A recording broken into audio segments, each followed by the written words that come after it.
Hello there, Nat Edwards and Mitch Cleary with you on AFL.com.au and the AFL Live app. We cannot wait for footy to return, Mitch, and a big Friday night clash.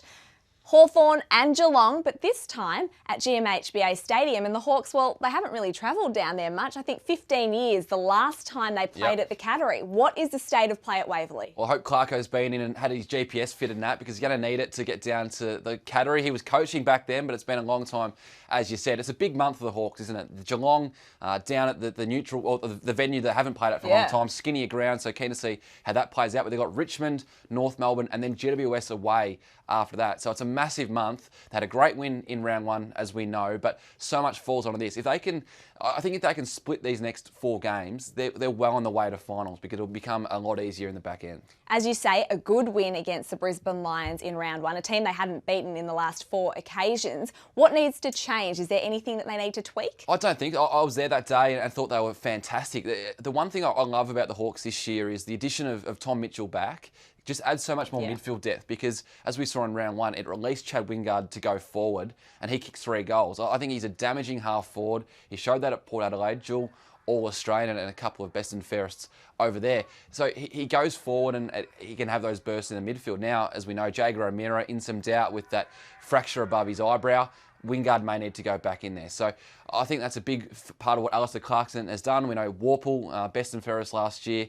Liam Shields is a mainstay in that midfield. So it's a great chance for them to work on that depth. And I think that was a big reason why they were too good for the Lions. You mentioned Jaeger O'Meara and that fracture on his face. Anything else on the injury front that we need to be concerned about? Well, Jarman Impey ruptured his ACL best part of 11 months ago now, back against the Cats at the MCG in July. So they're hoping late July, early August to get him back, which will be fantastic. He's so important to the way they play off half back, and no Birchall this year, so adds a bit of drive down back. Blake Hardwick had his pec injury that he did sort of a fortnight out from round one in a practice match.